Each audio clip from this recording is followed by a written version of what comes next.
Episode of the Pu'u Muay Thai Podcast is brought to you by pmtlifestyle.com. Authentic Muay Thai lifestyle by Pu'u. Definitely go check out the website at pmtlifestyle.com for some awesome lifestyle merchandise. That's for those of you out there either involved in Muay Thai, looking at getting involved in Muay Thai, and embrace a healthier lifestyle to live the life of the Nok Muay. Go check it out. I want to talk about Black Room at Deep Studios. If you enjoy the content of this podcast, you will definitely enjoy the value that you get out of the Black Room and being a member of the Black Room. What it is it's a subscriber-based way to support the podcast. If you enjoy the podcast and want it to continue, I'm asking for your help. And in exchange, you're going to get an underground view of Muay Thai, American Muay Thai, as well as within Thailand. We have people who are now working on the ground in Thailand that are helping us get media, content, all that stuff. We're posting it there on Black Room, as well as behind-the-scenes footage of the podcast recordings when we're recording. After I stop recording for stuff that we broadcast, we put some subscriber-based only content on there. So you're going to really get a lot of value out of that subscription. Okay, it's not just supporting the podcast. We also have podcast subscriber-only merchandise that's coming out as well here in 2024. So you have to be a part of the Black Room in order to get access to that. So I'm asking you for your help on that, but I know that it's not so much of you helping me. It's going to be us giving you a ton of value that you're going to get and just enjoy it. And it's only $5 a month. All right, you can cancel it anytime. Every little bit counts. Please go join it. The link is down in the show notes. All right. Anyways, sit back and enjoy the show. Sawasdee Krap. Welcome to this episode of the Pu'u Muay Thai Podcast. I'm your host, Jonathan Pu'u. If this is your first time tuning in, I'm the host of the Pu'u Muay Thai Podcast and the founder of Pu'u Muay Thai. Former fighter. I turned ring official. We own Pu'u Muay Thai in Ventura. It's been serving the community for over 10 years now, so over a decade. All right. Today, I have our guest, Coach Vinnie. He's one of the people that works for our front desk, and he floats in assisting with beginners and some of the kids as well. He's also a competitor, too. All right, so we're going to learn more about Vinnie today. So, Vinnie, how you doing? I'm doing good. Yeah, awesome. Thanks for coming in today and for what you do at the academy. Yeah, of course. Yeah. I know that you go through, like, you're competing, you've been with some coaching, and you're stepping more into that. And you have a coaching background through sports, right? Correct. So what? Tell me a little bit more about that. So I started coaching when I was 13 with my mom. So she started coaching, I think, when she was like 16 or 17 or something. Basketball. And she was coaching her little siblings. She's the oldest of 4. I'm the second oldest of 6. So I started as her assistant coach for basketball for all my little siblings. And I loved it. Being an older sibling is kind of already like this leadership position a little bit. Yeah. And then coaching was that same thing. And I've always been extremely into athletics. So playing, coaching, is something that I've always had, kind of having both aspects happening. So when I got back into martial arts, I always knew from the jump I was going to want to get to coach eventually. And then when I got here, I got that opportunity. Nice. Well, that's awesome, man. So you obviously sounds like you came from like a family of coaches. Yes. I'll say in a way, right? What would you say, going from coaching to like competitor mode, right? So what do you think is the biggest misconception you had about fighting before you had your first Muay Thai fight? That's a good question, because I competed very quickly. Like I trained for 3 or 4 months, and then I did my first semi-contact competition. So I didn't really think like too much about just kind of that. Yeah, I was more trusting my coaches. They got me into sparring pretty quickly, and I was doing relatively well against some guys with some more experience or just some older, bigger guys. And they felt confident that I could go and compete, not necessarily like, oh yeah, he's gonna go, smoke whoever they match him up with. Yeah. But that I could go and compete. Like I had the capability to rise to the occasion when I did fight. But yeah, it was hard. It was very stressful.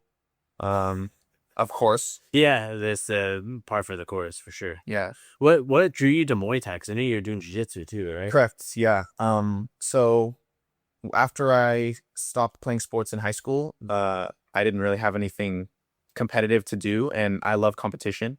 So I knew I wanted to get back into martial arts. I trained a little jiu-jitsu as a kid. I did a little boxing as a kid too. And then I wrestled in high school. So martial arts has kind of been there in my athletic background, not necessarily like at the forefront, because that was definitely like basketball, football, other sports like that. But then once I got back into it, I was like, this is the most fun I've had doing athletics in like a very long time, which I was shocked by because I loved playing the sports I played in high school, but it was like a totally different thing. It was awesome. Right? Yeah. It was so much fun. And yeah, I started with jiu-jitsu and Muay Thai at the same time. The academy I was training at had both. And then, yeah, when I came here, we just do Muay Thai here at the academy here. So I was all in on Muay Thai. I was all in on the Muay Thai. So how did you know that you wanted to go deeper beyond just being a student?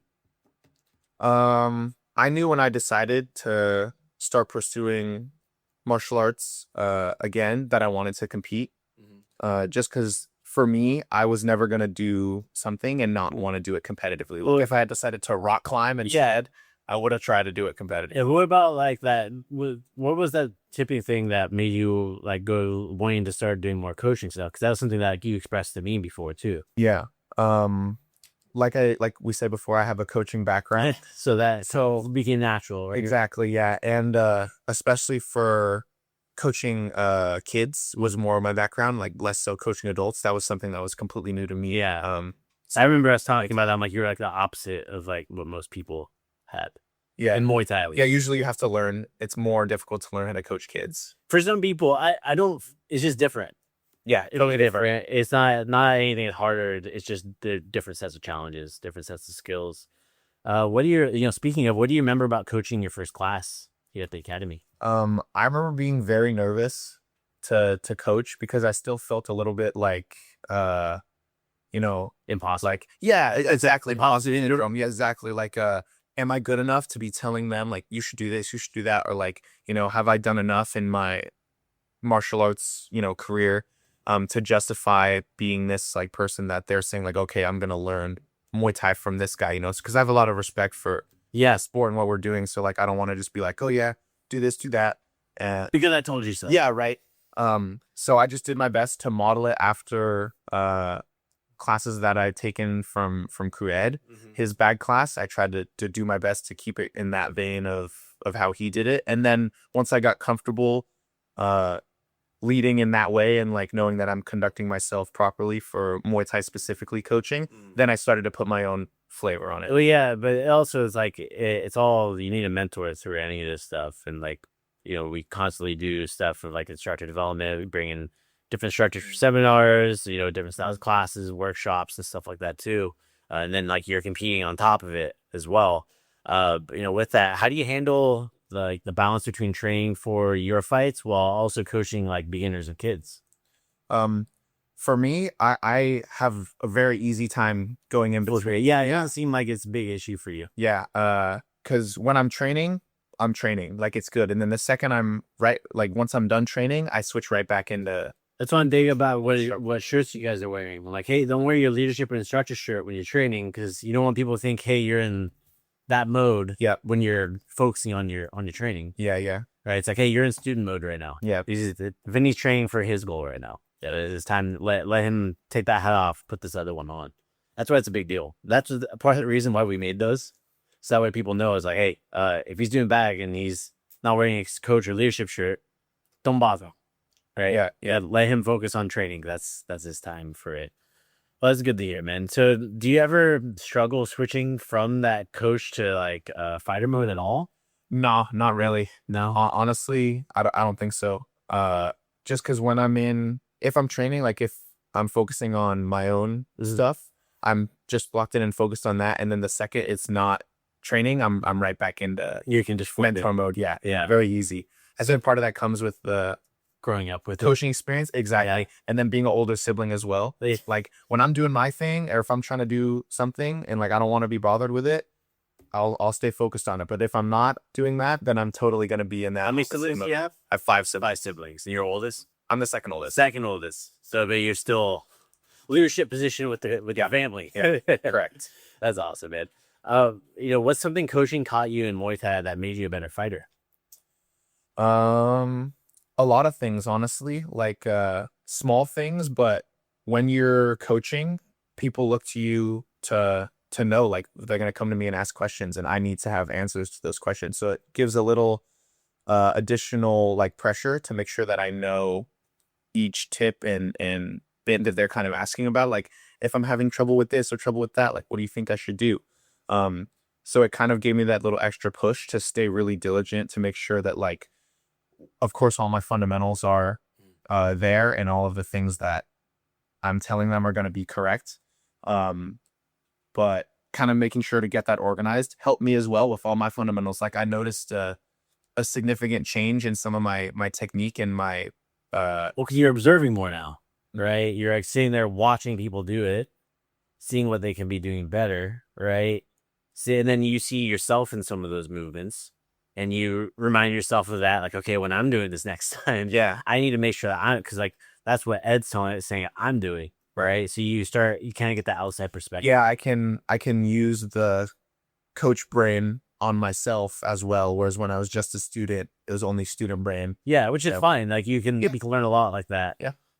Most people do, but it's like having that, it gives you a little bit of like an edge. Yeah, it definitely is a little boost, not just because of the pressure to make sure that you're earning that title of coach, but it helps you look at it from that coaching perspective, and then you can add that to reviewing your own. Yeah, speaking of, do you have like a memorable moment that reminded you of like why you coach? Like you're thinking Yeah, there's a lot of good ones. Like for me, my favorite thing is helping people build up to get to spar. Yeah. Because you have another training partner. Yes, it's a huge one. Yeah. To add to the training partners for myself is super important. That's a little more of a selfish one. Well, I mean, it's at the end of the day, that's what we do. Like I tell people all the time, like we didn't have Muay Thai here, so we had to build people. Yeah. Like they don't just grow on trees, man. Like it's not like Thailand. Yeah. Yeah, but we have an awesome team of people who are able to give everybody rounds, like and different views, everybody here is different perspective on stuff too. The different body types, different experience. But my favorite thing probably for coaching is when the kids have those like aha moments. Like I'll have students that's like really struggling to get with a specific technique, like blocking a kick. Yeah, right. And like I'm so frustrated I can't check, or like I can never land my teep or something like this. And then once they get over that threshold, like they're so happy and excited about it. Like that for me is like so fulfilling. It really puts it into perspective. Like if we can just put in that small amount of effort and they can get that kind of reward from it, we're doing a good job. Yeah. Have you ever had a student surprise you with their progress? Yes. Do tell. Yeah. You don't have to use names. You can call them Bobby and Ricky. Yeah.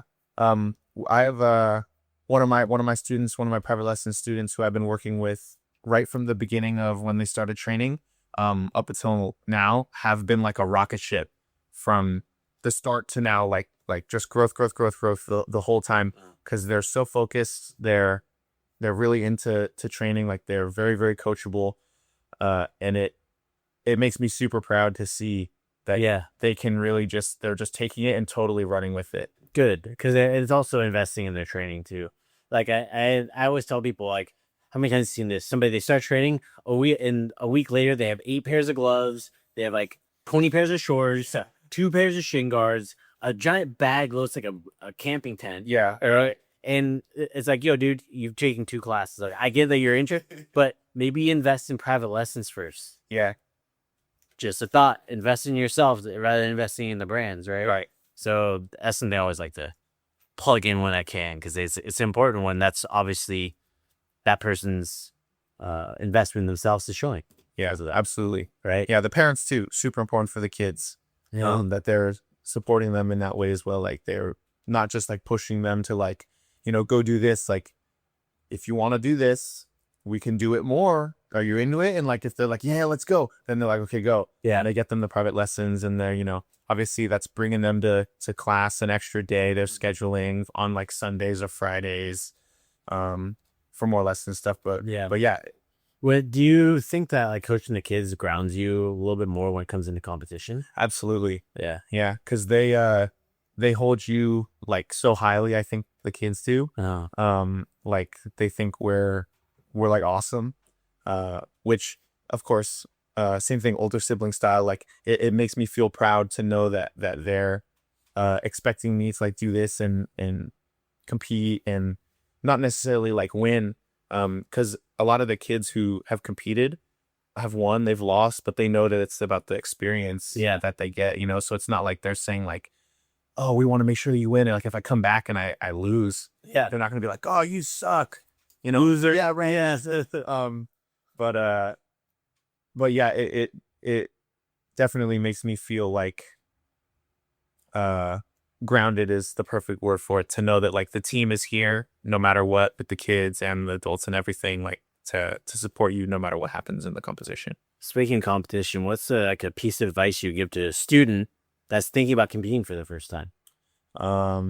You mean thinking about like they're already here, they're already here, yeah, they're thinking about like, hey, maybe I'll end up doing that. Maybe like they came here for fitness reasons. For me, I started for like fitness and like personal benefits. I didn't start to compete. But so somebody who's thinking like, hey, maybe that's something that I might be open to. Yeah. What would you tell them? I would tell them to definitely explore that thought, like get yourself into the mindset of training to compete. Like obviously they would need to be sparring level already. Like if they're not at the sparring level, then they need to get to there first and then just get into sparring class and kind of start to learn how that goes. Yeah. But if they're already doing that and they're sparring and they're moving well and feeling strong, then I would say try it. Start to do more, like start training more, come more, get some private lessons, you know, start running, like and kind of put yourself in that like fight camp mentality and just see where that is. Like if you start doing it and you just feel like, oh, maybe this is too much, like I can't do this, it's like I don't know if it's enough, I can invest enough time in training, like that's okay. You might have to take a step back, take some time and kind of like figure out a timeline that would work for you. But if you're thinking about competing, you can, you know, like nobody, whether or not you think you can or can't do it, that's correct. Yeah. You know, so if you think you can, they definitely can. Like we can definitely get you there. The team here and obviously them training themselves. Well, one of the things like anybody that's out there, like it's the reason I wrote my book, because it goes over a lot of like the time commitments, what's expected of you to preparing for your first Muay Thai fight. I'll put the link in the show notes for anybody that's listening. That's part of the reason we had that. So that way, because it's like you talk to your coach, you have a guideline of what you need to do. So you have a general idea, and then you do all these steps that you're talking about. Like you'll be set up for success. On it. Yeah. And even if you don't end up competing, you're gonna get better. Yeah, your Muay Thai is gonna be better. You're gonna be better cardio, better shape, like all this stuff. Yeah, you know, it's like it'll just everything. You're gonna level up regardless if you do it or not. Yeah, right. And then later, if you decide, hey, I'm gonna do it, you know, you're already getting there. Yeah, already on the way. Like you've done a little bit of that before. Your cardio is better. You're in better shape. Like you're there. You know how to relax into your technique more. Like your skill gap is getting smaller, right? So you're getting more and more skilled. You know, with that too, you know, how like when it comes into competition and Muay Thai in general, how do you define success for yourself in Muay Thai? It's definitely not about winning and losing. I've done a lot of different sports and different stuff throughout my whole like athletics career, and a lot of the time, the reward comes from just doing it, not necessarily winning or losing. Like obviously everybody wants to win, right? The goal is to win. There's two people, only one of them can win though. Yeah, exactly. But both of them will grow. Yes. Right. So for me, just being in this space, like looking back on when I first started martial arts, kind of where I was like hoping to get to see myself where I'm at now. I know that me at that time, I was like 19. 19-year-old me would be proud if we're 22-year-old. And you know, so for me, and like same thing, even tracking back, like, you know, 10-year-old. Yeah. 10-year-old would be like, I'm fighting. Yeah. Right. Like that's awesome. You know, so that for me definitely makes me proud. And, again, back to my family, my siblings, like I know that they're proud, that I'm competing. my sister, my oldest sister, she's 17. She saw me compete the second time. This was before I came here. But seeing how like excited she was even before and then after was huge. Yeah. For me, like, you know, giving them that like showing them that like I can do it. I did it, you know, because they know I wasn't training or fighting or anything like my whole life. I started when I was already an adult. Yeah. And then in less than a year I had competed and had a loss, had a win. Yep. But they got to see me do it. And if I can show them that like you put in the work, you guys can achieve these things, like for whatever it is, giving them that to kind of hold me up there is like makes me very, very happy as just as a human being. Person. Yeah. You know, with that too, what's one message you would give for a new student that's walking into Pu'u Muay Thai for the first time? The biggest one for me, I think, is whatever it is you want to get out of martial arts or training or whatever, we have for you. Like, we can do that. Like, do you want to get in better physical shape? We can definitely do that. Yeah. Are you looking for a good community? Like, we have that. We have an awesome community. Like, do you want to compete? Great. Like, we have a good fight team. Coaches will help get you there. You know, so whatever the goal is coming here, like self-defense. You want to go to Thailand? Yeah. Right, well, like you go to Thailand. If you want like improve your flexibility or like, you know, yeah, there's so many things. Better cardio, like for more longevity or whatever, like whatever the goal is when you step through those doors or whatever you think, like, you know, ideally in this much time, like what will have changed in my life from the first day you come to whenever, we can help get you there. Yeah. You know, but not for free though. Just the first class. Yeah. All right. First class. Yeah. Awesome, man. I think it's a great message. Thanks for coming in today, and it's good to see you train with career ed and stuff like that too. I know you got USMTO coming up. Yep. Correct. Right? So, how can people follow you?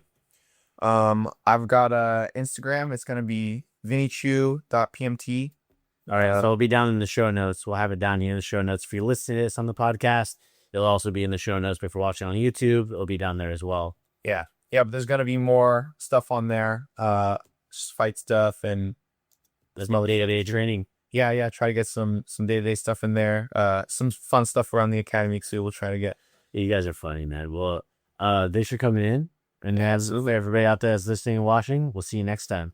Sweaty Cup. Sweaty. All right, that's going to be it for today. Thank you so much for tuning in today to the Pu'u Muay Thai Podcast.